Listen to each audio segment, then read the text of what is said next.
What's the first thing that comes to mind when you walk into this arena again? That I'm old.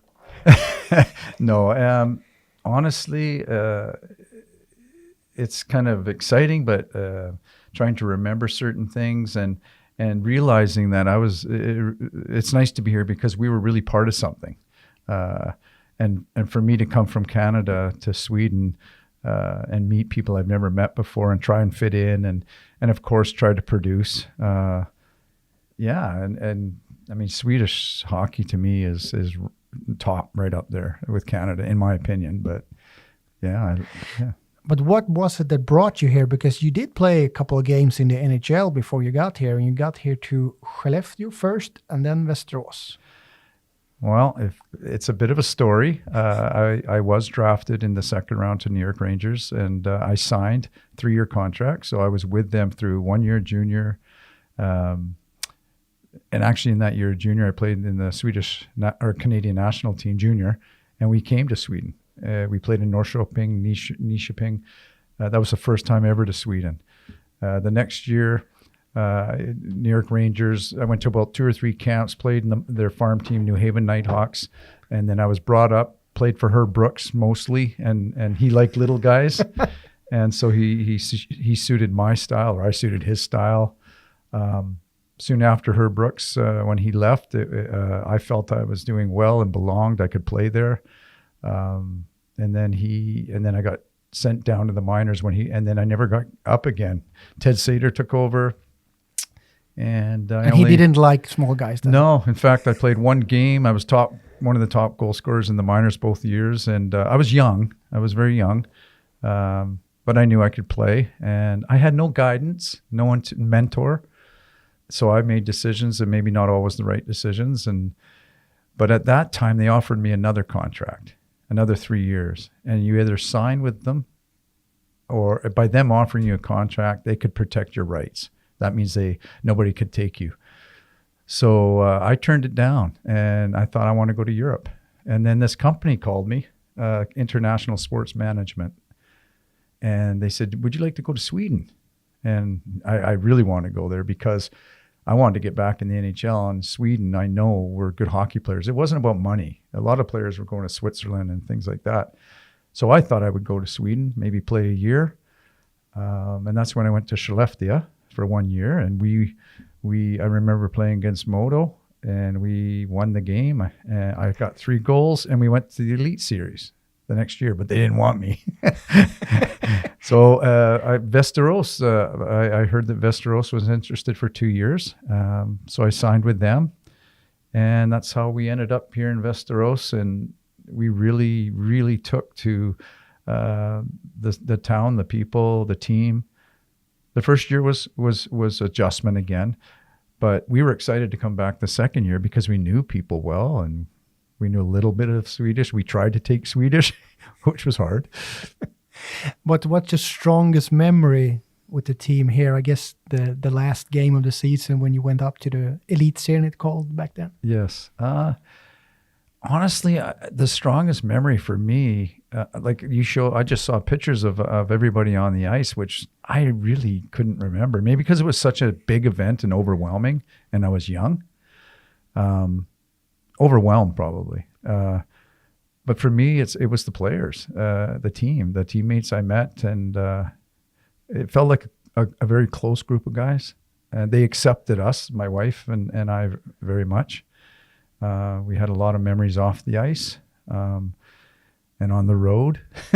So it's a big black hole, the whole advancement to the top league for you. You didn't remember the celebrating or nothing? I don't, but... you celebrated too hard, maybe? I don't know about that. Maybe too many hits to the head over the years.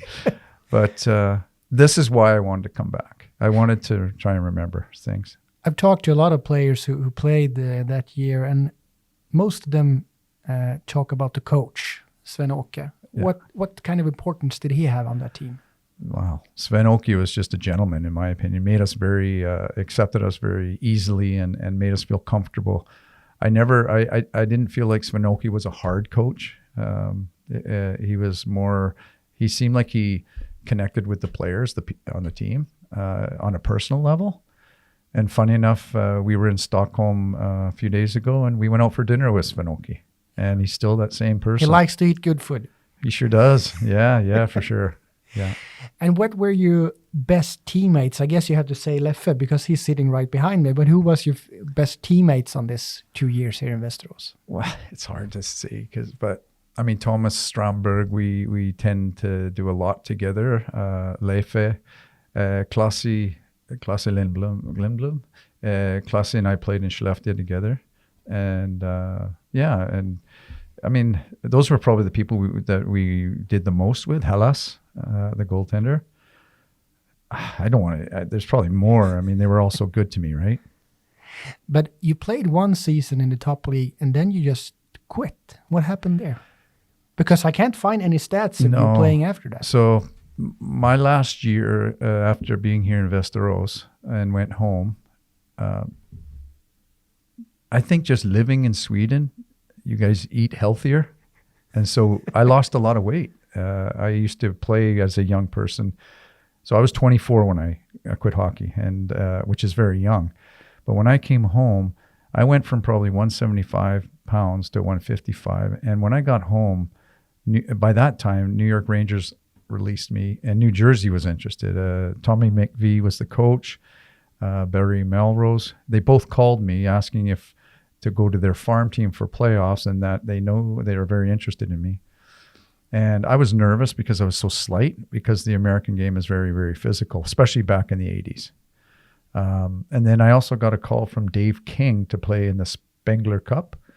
But again, without mentors and things, and not understanding how lucky I was to be able to play hockey at those levels, I was nervous about what am I going to do the rest of my life. Security for my family or future family. So I wanted to be a fireman, so when I got home, I decided to quit. We bought a house. I started to try to become a fireman. 3 months later, I got hired. So it happened very quickly. And I was 30 years in the fire service, and I retired 5 years ago. I made it right to fire chief in our fire department of about 120 people, and it was a great career. And I played hockey for fun. There were times guys thought I was crazy when I was younger, and they said, you should be going back to the NHL because there was other teams. More teams came in. So yeah, retired now, 5 years, and that's why we're here. And you were stationed in Vancouver all the time? You lived there? Yes. It's a place called North Vancouver. It's across the water from the city. It's beautiful. Leif's been there. When Leif came over and played, did you stand in standings and booing him when he? Probably at the TV booing him. I had a hard time going to the rink still because I was younger then. I can't remember how old Leif was when he was there, but I still felt this urge to want to play. Yeah. Leif would come to our house, and we tried to show him around a little bit. But North Vancouver, where we live, is beautiful. It's in the mountains. It's absolutely gorgeous. You can be skiing or swimming in the ocean, kind of thing. And when did you remove the mustache? Everybody wants to know. When was that not an option anymore? No, you know what happened? As soon as we got home from Sweden, I think we went to England. Well, anyways, my wife's girlfriend, we were in London or maybe we were in Hawaii then. Anyways, they said, you should take that off. And it's never been back on. It looks silly now when I have it try. Because that's the thing people remember you by, looking at the pictures. So you can always single out you in the pictures. That's funny because, you Swedes don't grow mustaches back then. So you have gathered kind of a cult player status here with those 2 seasons here. Have anybody kept in touch with you other than Leffy here? I would say, again, thanks to Facebook and just social media, I've been able, just a simple thing like liking photos and being able to see photos of people. Like, I feel like when I see Leif, he looks exactly the same. Whereas if I haven't kept in touch with someone, it wouldn't be so easy. Yeah. And last thing you want to say to the fans here in Västerås who hopes to make the same journey that you have been on? What does it take to do that journey? Like advancing with the team? Well, I've been on a few winning teams in my life, and I think that you have to have a good, solid team that get along well, on and off the ice. And the fans, I mean, as an athlete, I love playing in front of people that appreciated it. You didn't want to fail them. You wanted to, your energy you got from them made you play better and better. And I mean, it was like you wanted to reward them for being there all the time for you.